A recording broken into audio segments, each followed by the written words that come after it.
The mystery of typhoid man. Typhoid word एक बुखार का ही प्रकार है। दोस्तों, वीडियो की शुरुआत करते हैं एक ऐसे औरत की कहानी से जो दिखने में एकदम सेहतमंद थी, लेकिन वो एक सुपर स्प्रेडर बनी। 1900 में न्यूयॉर्क के एक कुक मैरी मिलोन जहां भी खाना बनाती वहां टाइफॉइड फैल जाता।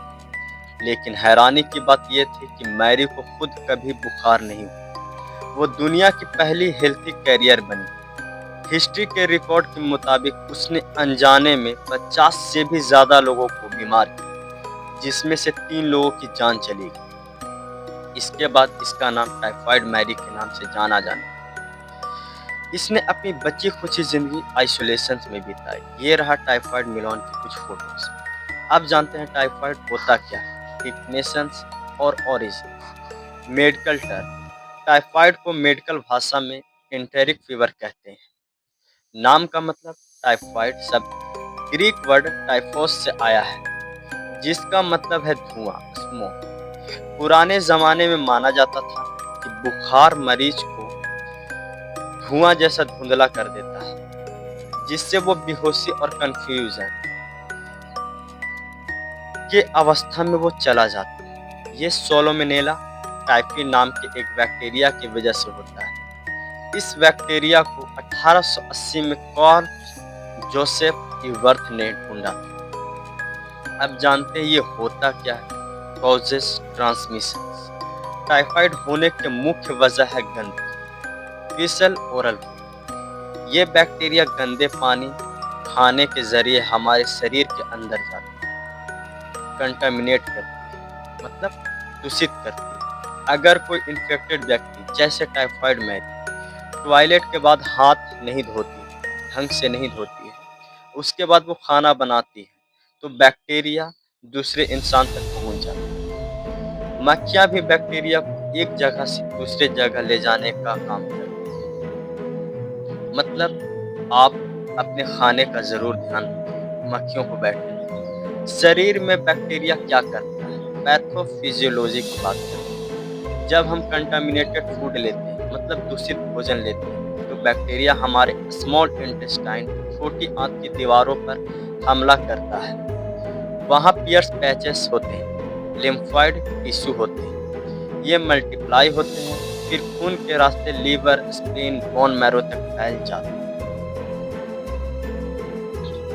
अब बात करते हैं लक्षण की, मतलब सिम्टम्स की। इसके लक्षण हफ्तों में बदलता रहता है। स्टेपलेडर्स फीवर्स क्या होता है, बुखार हर दिन थोड़ा थोड़ा बढ़ता है, जैसे 101 आज है, फिर कल 102, फिर परसों 103 डिग्री फ़ारेनहाइट। ब्रैडीकार्डिया, बुखार तेज होने पर पल्स रेट, दिल की धड़कन स्लो रहती है। रोज स्पॉट, पेट और चेस्ट पर हल्का गुलाबी निशान। डाइजेस्टिव इश्यू, पेट दर्द, कॉन्स्टिपेशन या पी सूप जैसे डायरिया। कॉम्प्लिकेशन की बात करें, अगर इलाज ना हो तो 3rd वीक तक आंतों में छेद भी हो सकता है, जिसे हम लोग परफोरेशंस बोलते हैं। अब बात करते हैं चेकअप की, मतलब डायग्नोसिस। डायग्नोसिस के लिए बैसो फार्मूला सबसे बेस्ट है, जिसे आपको याद रखना चाहिए। बी मतलब ब्लड कल्चर्स, बीमारी के फर्स्ट वीक में सबसे सही रिजल्ट देता है। ए एग्लूटिनेशंस, जिसे विडाल टेस्ट कहते हैं, ये 2nd वीक के बाद किया जाता है, लेकिन हमेशा ये एक्यूरेट रिजल्ट नहीं देता है। 3rd stool test 3rd week में बैक्टीरिया चेक करने के लिए होता है। और ओ यूरिन टेस्ट 4th वीक में यूरिन टेस्ट करने के लिए होता है।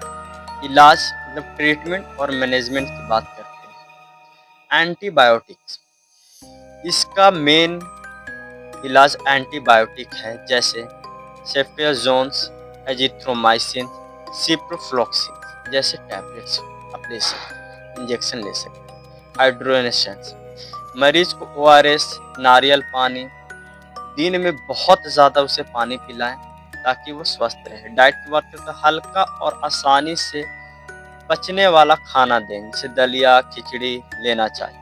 वैक्सीनेशन की बात करें तो टाइफाइड से बचने के लिए कॉन्जुगेटेड वैक्सीन टीवीसी लगवाना सबसे सुरक्षित रास्ता है।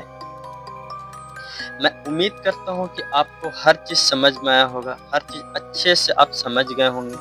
अगर ये वीडियो आपको पसंद आया हो तो आप इस वीडियो को लाइक कर दीजिए, कमेंट करके बताएं कि आपको कैसा लगा ये वीडियो, और अगर इन्फॉर्मेटिव लगी तो अपने दोस्तों के पास ज़रूर शेयर करें। ऐसे ही मैं इंटरेस्टिंग वीडियो आपके लिए लाता रहूँगा।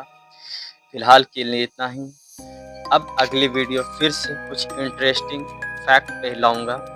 मेडिकल्स में जो भी बीमारियां और भी नई नई हैं उसके बारे में बात करेंगे। मिस्ट्री बीमारियों के भी बारे में बात करेंगे, जो आपने ना सुना हो ना देखा हो, उसके बारे में बात करेंगे। फिलहाल के लिए इतना ही।